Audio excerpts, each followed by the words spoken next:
করেছি। আপনারা ইতিমধ্যে অবগত আছেন যে আমাদের দল সর্বভারতীয় তৃণমূল কংগ্রেসের সভানেত্রী তার একটি যুগান্তকারী কর্মসূচি আবারও চোখে আঙুল দিয়ে প্রমাণ করে দিয়েছে যে মহামতি গোখলে 100 বছর আগে যে কথা বলেছিলেন যে বাংলা আজ যা ভাবে ভারত ভাবে তা কাল।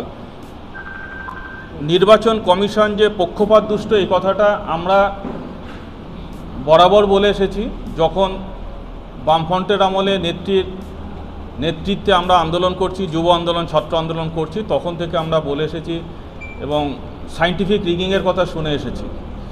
সেই সায়েন্টিফিক রিগিং যে কতখানি শিল্পের পর্যায়ে নিয়ে যাওয়া যায় সেটা বর্তমানে ভারতীয় জনতা পার্টি ম্যানিপুলেট করে ইসিআইকে আজকে নির্বাচন প্রক্রিয়াকে নিজেদের মতো করে করতে চাইছে।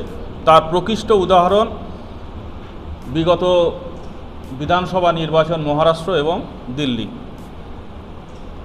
আমাদের সর্বাধিনায়িকা বাংলার মানবিক মুখ্যমন্ত্রী মমতা বন্দ্যোপাধ্যায় আমাদেরকে নির্দেশ করে দিয়েছেন একটা সার্বিকভাবে কমিটি গঠন করে জেলা স্তরে 4টি পর্যায়ে আমাদের প্রত্যেকটি ভোটারের যাতে ভোট সুরক্ষিত থাকে। প্রথমেই বলে রাখি, একটা প্যানিক তৈরি করে দেওয়ার চেষ্টা করা হচ্ছে যে এর নাম বাদ দেওয়া হবে, ওর নাম বাদ দেওয়া হবে, ফিল্ড ভিজিট করা হবে, এরকম একটা প্যানিক তৈরি করে দেওয়ার চেষ্টা করা হচ্ছে। এই সমস্ত প্যানিকে কেউ যেন না পড়েন। ভোটার তালিকা যাতে স্বচ্ছ হয়, ভোটার তালিকা যাতে পরিষ্কার পরিচ্ছন্ন হয় এবং বলা যেতে পারে সেই মেদবর্জিত, সেইভাবেই যেন ভোটার তালিকা হয়, তারই একটা প্রক্রিয়ায় আমাদের অবতীর্ণ হওয়া নেত্রীর নির্দেশে একটি সাংগঠনিক পরিকাঠামো সাজিয়ে দেওয়া আছে এবং নির্বাচন কমিশনের সাথেও সেইভাবে অনুমোদনও নেওয়া আছে বিভিন্ন স্তরের। তো আমরা বাংলার ভোট রক্ষা এই ট্যাগলাইনটাকে সামনে রেখে আমাদের এই কর্মসূচি শুরু হয়েছে। আমাদের প্রাথমিক পর্যায়ে প্রশিক্ষণের মধ্য দিয়ে, ডিজিটালাইজড ট্রেনিংয়ের মধ্য দিয়ে আমাদের গোটা বাংলায় প্রায় লক্ষাধিক দলীয় কর্মী বিভিন্ন স্তরে তারা কাজ করবেন, বাড়ি বাড়ি যাবেন, দেখবেন, যাতে করে বহিরাগত কোনো ভোটার এখানে তালিকাভুক্ত না থাকে, জীবিত কোনো ভোটার তালিকার থেকে বিয়োজিত না হন। এই বিষয়টি একটা নাগরিক কর্তব্য, রাষ্ট্রীয় কর্তব্যে আমরা সামিল হয়েছি বলা যেতে পারে। শুধুমাত্র আমাদের দলের কর্তব্য না, এটা রাজনীতিরও ঊর্ধ্বে বিরাট মহৎ একটি প্রক্রিয়া বলে আমরা মনে করছি।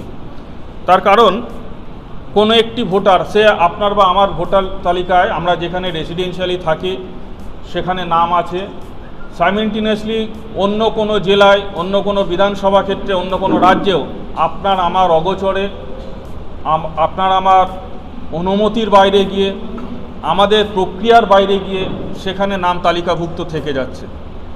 এই প্রক্রিয়ায় যদি পোর্টালে গিয়ে দেখা যায়, ইসিআই দেখে যে একই ব্যক্তির নাম, তাদের পোর্টালে এটা যাচ করলে বুঝতে পারবেন। সেক্ষেত্রে পার্টিকুলার যে জায়গায় আছে নামটা, সেইখানকার স্থানীয় ইসিআইয়ের যে প্রশাসনিক কর্মকর্তারা আছে তারা সেখান থেকে নাম বিয়োজন করে দিতে পারে। আবার অন্যদিকে আরেকটি যেখানে আমি রেসিডেন্সিয়ালি আছি সেখানেও আমার নাম বাতিল করতে পারে যে ওর নাম তো ওখানে রয়েছে, তাহলে আমার দুদিকেই নামটা বাদ গেল। এটা তো একটা ভয়ানক প্রক্রিয়া। সেই জায়গায় দাঁড়িয়ে যাতে প্রকৃত যারা ভোটার তাদের নাম যেন ভোটার তালিকায় থাকে, গণতন্ত্রের ভিত তাদেরই, গণতন্ত্রের ভিত তারাই তৈরি করবে যারা প্রকৃত ভোটার। বাংলা তথা ভারতবর্ষের রাষ্ট্র ব্যবস্থা কারা যাবে সেটা ঠিক করবে প্রকৃত ভোটাররাই, কোনো ভুয়ো ভোটারের মাধ্যমে নয়। সেই জন্য এই প্রক্রিয়া, এবং এই প্রক্রিয়াটি অত্যন্ত সুন্দরভাবে আমাদেরকে প্রশিক্ষিত করা হয়েছে আমাদের দলের তরফ থেকে। আমরা সেই প্রশিক্ষণ নিয়ে, আগেই বললাম, জেলা স্তরে প্রায় 4টি আমাদের কমিটি আছে। বিএলএ 1 একেবারে টপ লেভেলে জেলা প্রশাসনের সাথে যারা লিয়াজো রাখবেন, আর বটম লাইনে বিএলএ 2 আছে যারা বুথ লেভেলে কাজ করবেন। এটি ইসিআই দ্বারা অনুমোদিত।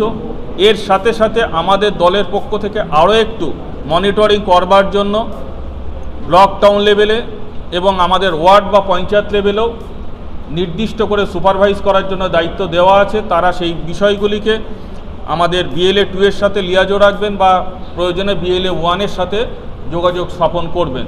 এই গোটা প্রক্রিয়াটার মাধ্যমে স্বচ্ছ একটা নির্বাচক তালিকা প্রস্তুত করার ক্ষেত্রে অগ্রগণ্য ভূমিকা তৃণমূল কংগ্রেস নিয়েছে। এবং এটি কিন্তু কোনো একটি রাজনৈতিক দলের সুবিধা এরকম ব্যাপার নয়, এটা প্রকৃতপক্ষে ভারতবর্ষে যে কথাটি আমি বলতে চাইছি বারবার করে, আমরা বলতে চাইছি প্রকৃত যারা নির্বাচক মণ্ডলী তারা যাতে সুরক্ষিত থাকে, তাদের নির্বাচক তালিকায় নাম সুরক্ষিত থাকে, এই ব্যবস্থাপনার মাধ্যমেই কিন্তু সেটা প্রকৃতপক্ষে বাস্তবায়িত হবে।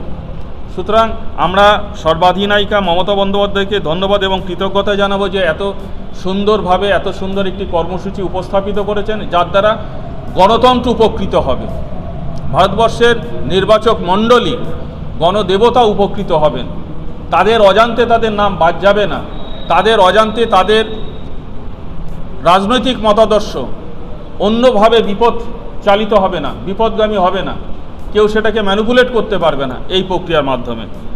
তো এই বিষয়টি একেবারে আমরা ২৬ সাল পর্যন্ত বিধানসভা নির্বাচন পর্যন্ত ধারাবাহিকভাবে পর্যবেক্ষণ করব, ফিল্ডে কাজ করে যাব, যে স্তর যে সময়কাল পর্যন্ত ভোটার তালিকায় নাম অন্তর্ভুক্ত হওয়ার সুযোগ থাকে বা বিয়োজন করবার সুযোগ থাকে, সেই সময় পর্যন্তই আমাদের এই তদারকি কমিটির মাধ্যমে থাকবে।